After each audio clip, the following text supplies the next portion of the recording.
Welcome to the Eli Show podcast with host Eli Tanner. Well, welcome back to the pod, and it's March. It's madness.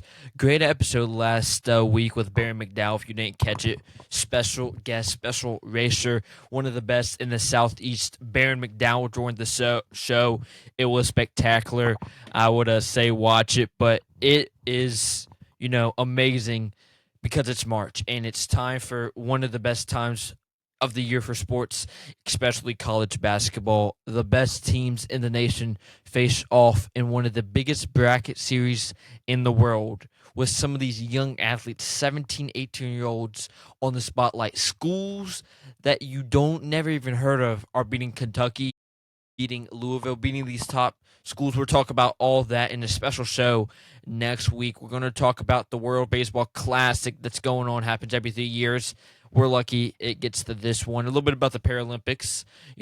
It's a special year with the Winter Olympics, the WBC, this, and then in the summertime, we even get in the World Cup.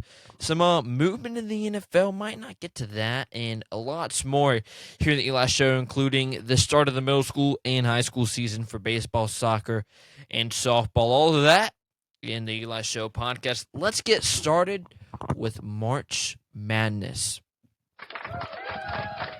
If you guys not big fans of South Carolina women's basketball, I'm not a big fan, but see it on TV. It's SEC tournament for women's is hosted in Greenville, so you get hooked into this women's tournament, and a surprising loss by South Carolina right there in Greenville, South Carolina, 90 miles north of Columbia. And Texas earned that one. They started off hot and they kept it in control. I know many of y'all do not watch women's basketball, but as a sports podcaster, you got to watch everything if you want to be on top of your game. Yeah, interesting game. I don't know the format for women's. I don't know the selection for the women's. I know the men's is Sunday afternoon. A special show will be coming out for that, and I always love that bracket and the excitingness from the bracket. Some minor conferences did their championships, and since it's only Monday, I haven't really seen all who won. I know SoCon, there's been a few big ones. ETSU, that's where my grandfather went. Fern, where my mother went. Both big teams. Sanford, I think, lost, and all of that's going on as these big schools finishing up on Saturday. Clemson gets a pretty big win, and North Carolina loses in not even a close one to Duke. A little bit of a letdown. Duke coming into this controlling the field. Definitely, I feel like getting a number one seed after their performance, on Saturday night. And I think, I still think, talking to Bear and my prediction, I got Vanderbilt they got a huge win against the rival Tennessee, and I think it's going to be a spectacular showing for Vanderbilt. I think they're going to make it in. They need a big run in the ACC. I don't know what seed they got in the ACC. I believe that starts Wednesday, maybe. I don't know all the dates quite yet because, big season in spring sports. We'll talk about that in a little later. But, you look at it, 68 teams now because they keep like extending it, 4 teams and almost a play in 2 days. And yeah, it's going to be interesting. I think there's going to be a few number 2 seeds knocked out. I'm not predicting any 1 seeds to go out, but I'm going to say it. Next Saturday, I am going to do a little bit of a podcast with Trevor. It'll come out on Monday morning, but we're going to break down the bracketology and get down into the depths of the predictions we made personally and the predictions the pros are making. But that all will come, I believe, on Sunday afternoon, if I'm not right, and we'll get all to that. And it's going to be exciting time. But also, a lot of people have been asking me on the YouTube and just personal, what about, a what about doing an audiobook? And I said, of course, yeah, I'll do an audiobook. I was going to do it with like Amazon's Amazon's audiobook, and I'm like, no, bro, I want it for everyone to listen to. So for the next 10 days, starting on Friday to the week and a half later on that Sunday, I'm going to be uploading in the afternoons.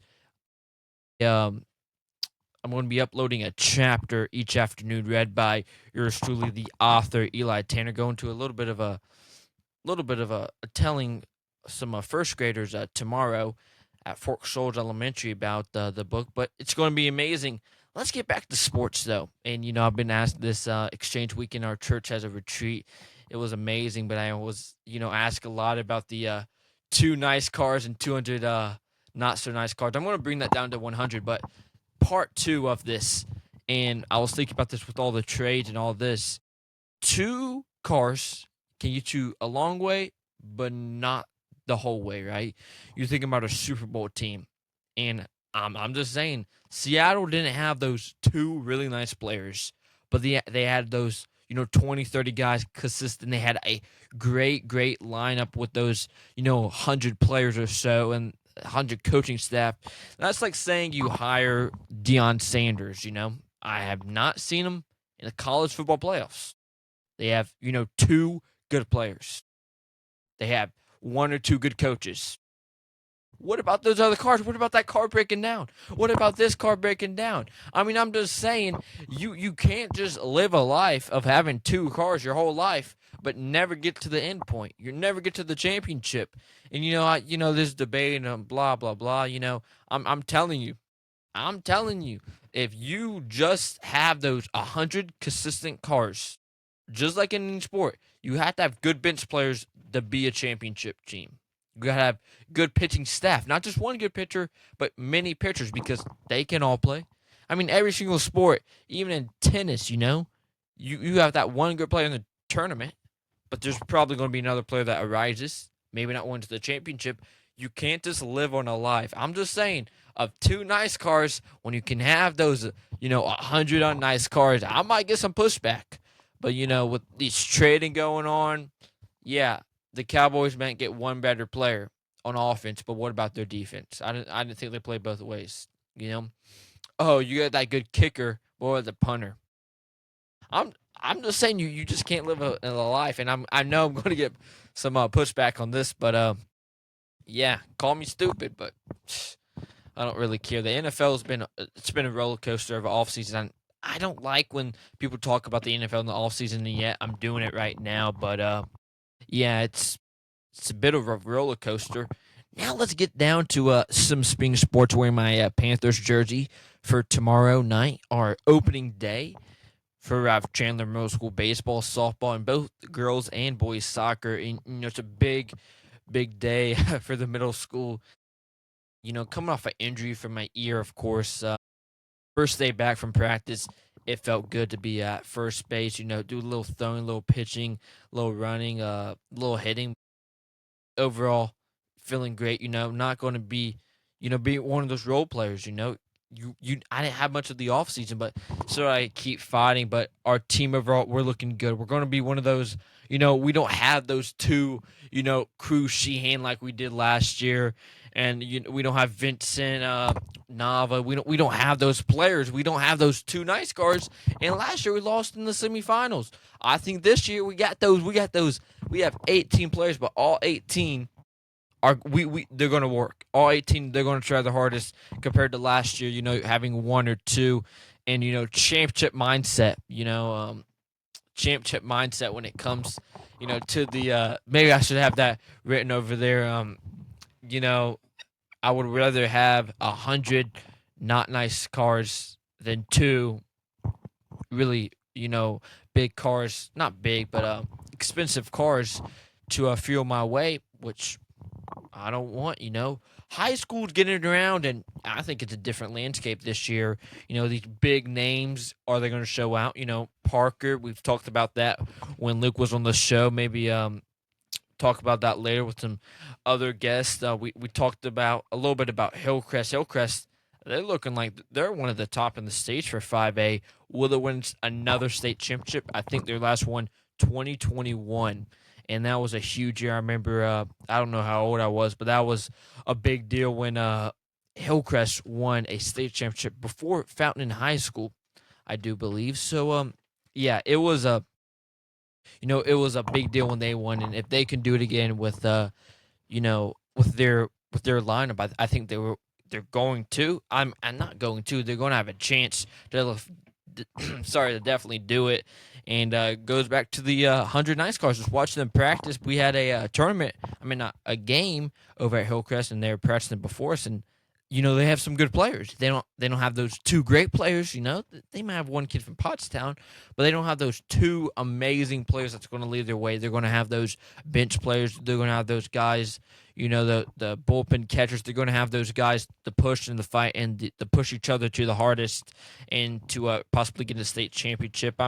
You look at the schools sports, and they're kind of downgrading a level because those colleges, they're not looking at the high school baseball, but that travel baseball. They're looking at the showcases. They're looking at for basketball AAU now. Many players, they go to that. Just talking to a kid that plays lacrosse, doesn't play for Woodmont, instead goes across the country to California, New York to play for a travel team. And I'm just saying, you stick in one spot like the school does just in the upstate, you're only going to see two or three schools, now with video and all, but you go across the country, you let other people from across America look at you, and you're going to have people calling your name both for baseball, basketball, lacrosse, like the kid was saying. And now these sports, the schools, you had to do something with, because they're losing their importance. Yes, they're great. Yes, a lot of people like to go out, which no one wants to sit out there and on a Saturday or a Sunday when it's 95 degrees in South Carolina to watch baseball. But it's the changing world, and with the changing the landscape, it's a little bit crazy. So let's get into some WBC, World Baseball Classic, every 3 years, like I've said. And it's interesting this year, the landscape. I really never focused on it because it's spring sports around this time of year. Practices begin, basketball's over, all of that. So life's getting busy, but I was just watching it. My friend who's, once was committed to Clemson, which was actually a joke, but he went to I believe it was Miami, saw Venezuelan play, and he said Venezuela has a chance to win it all. And you watch their games, they have a good lineup. I mean, USA, back at practice today, they were putting down USA. I support my country, and I think it's going to be an uphill battle for him. But wait, yeah, you guys get that at home. But it's going to be a hard time for USA. They're 2-0. I believe they're playing Japan or someone. I don't know who. In the next couple of days, but I think they're definitely going to make it to the knockout stage, and it's one game. It's one game.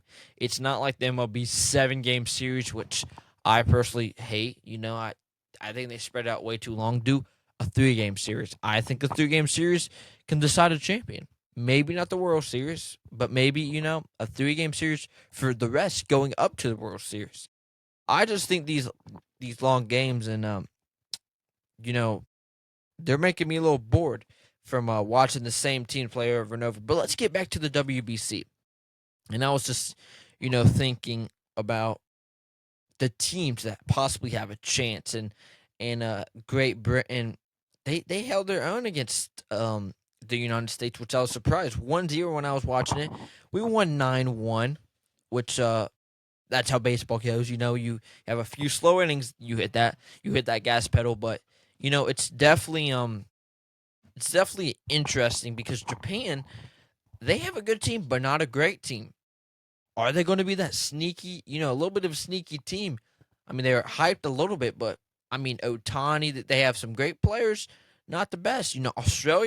Australia's looking great, and they probably have the good accent, which the umpires like. I like a Australian accent. Just, I don't know, it's different from American. But yeah, the WBC, it's definitely hitting. I think the ratings are hitting pretty good. Well, that's the Eli Show podcast, and it's exciting time in sports. A little crazy in politics and the world news, but it's going to be an uphill battle. Thanks for listening. It's the Eli Show with Eli Tanner.